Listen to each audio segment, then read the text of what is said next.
Hey friends, it's Vanessa at Onyx Coffee Lab, and a very happy holidays to all of you. We're really excited to bring you some videos about our Advent coffee boxes.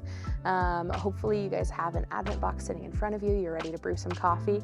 I'm going to talk about a few different ways that you can brew those coffees. The first way that I want to tell you about is a drip pot. Many of you will have this in your homes, or maybe your families will. It's a great way to use that entire packet of that day's coffee. Each day you're going to receive a little packet like this. There are 56 grams of coffee in this packet. If you're wanting to make a really nice thing of drip, you can use this entire packet. Rip that open. You're going to grind this on medium. So kind of wherever you normally grind your coffee, right in the middle is right where we want to be. If you have an Encore, that's going to be about a 20. If you have a Vario Plus, it's about an 8G, but just right in the middle, medium grind size is going to be perfect for this.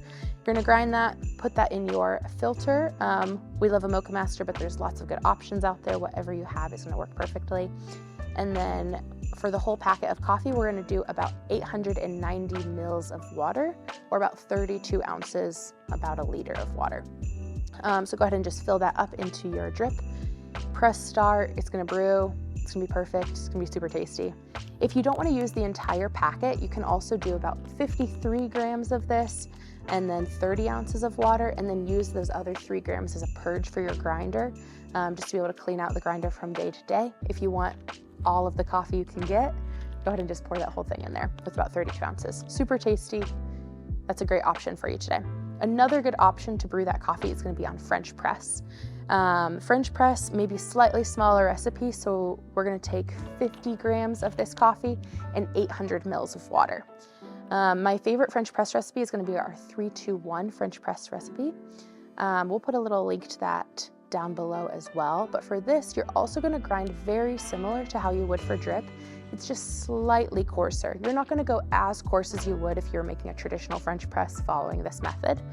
So just slightly, maybe one number coarser than you would for drip coffee from whatever you would here. And you're going to put all of your coffee in there, all of your water in there. You're going to stir it really well, let that sit for a minute. You're going to stir it again really well, let it sit for a minute, and stir it again at 330. I'll have more descriptions of these in the description of the video, and also links for the more in-depth French press recipe on how to do that.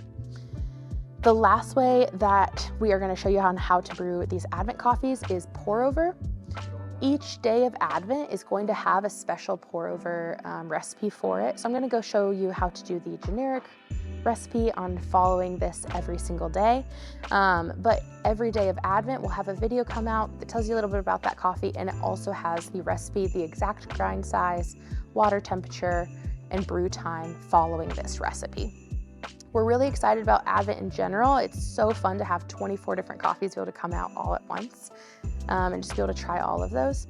A lot of these coffees are similar offerings that we've had in the last year. And so you can even find them on our website a lot of times. If you just search that coffee, you can find a more in-depth brew guide in addition to this brew guide if you want to maybe try a smaller recipe. All of the recipes we're going to do for the pour over are going to be 25 grams of coffee and 400 grams of water, basically yielding about a 12-ounce cup, and that way you can make 2 of these pour-overs and still have enough to purge your grinder in between. But if you want to mess around with some other recipes, try maybe some smaller recipes. We have a lot of these on our website if you just search the coffee. Let's go ahead and make a drip. So following the pour-over recipe we have set for all of the coffees, we're using the origami dripper.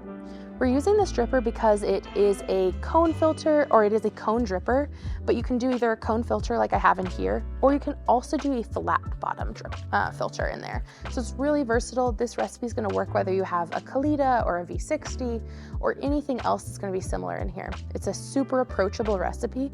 So even if you don't have all the tools I'm using today, it's a great opportunity to be able to brew coffee following the same recipe. All right, I have my coffee ground on medium, so just nice, similar to as I would for drip.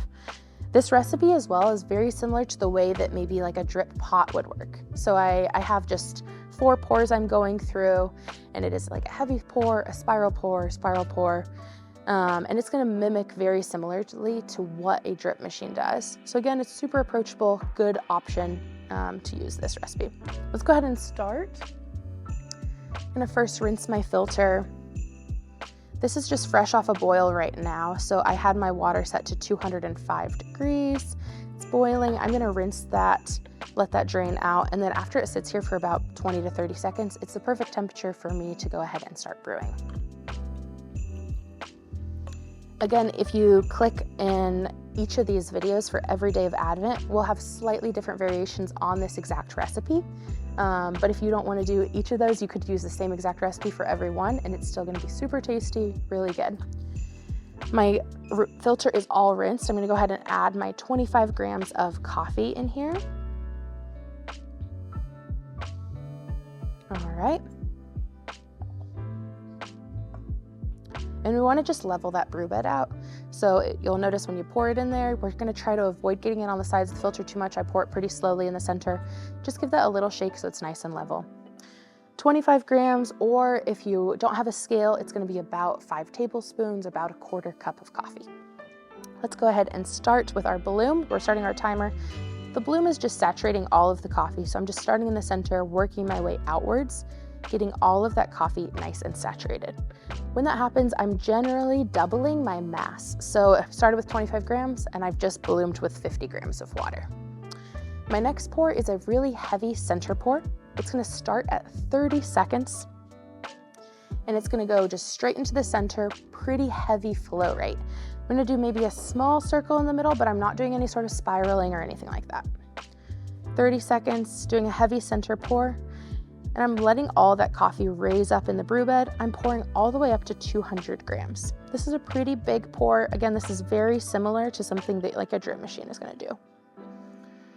Because of the nature of that very large pour, it's going to take a little bit of time for that to start draining through. So our next pour doesn't come until 1 minute and 30 seconds.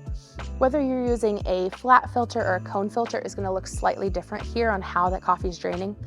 Don't be concerned if it's up on the walls or anything like that. We're going to rinse it on the next pour, and it's still going to get really good extraction, really good contact time with all of our brew water and our coffee. Perfect. We're coming up here. We have probably about 10 more seconds until I'm going to pour. It's starting to kind of drain through. I can still see a small bit of water on the bottom, but it is up on the sides. Not too concerned. I'm going to just rinse that on my next pour. So 1 minute, 30 seconds, my next pour. It's another 100 gram pour. So I start in the center and I'm doing a spiral this time. So working my way upwards and rinsing that filter to knock down any coffee. I'm pouring to 300 grams, which kind of naturally happens. Again, if you don't have a scale, 100 grams is going to come basically after you've finished rinsing that through. Let that all drain out again. And then my final pour comes at 2 minutes. This pour is another 100 gram pour of water. So we're going up to 400. Starting in the center, working my way outwards, and lightly rinsing the filter on the outside.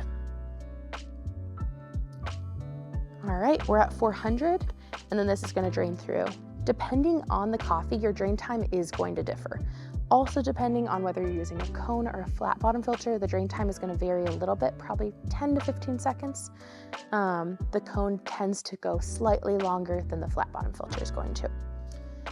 This coffee I'm doing right now is from Colombia.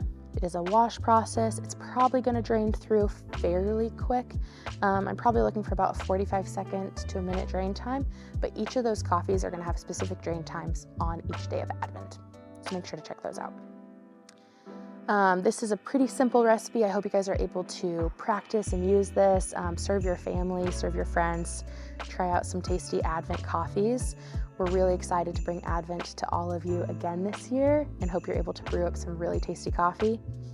Make sure you share it with your loved ones, or if you want to keep it all for yourself, you can. Let's go ahead and taste some of this one. Perfect. Ooh. Enjoy, friends.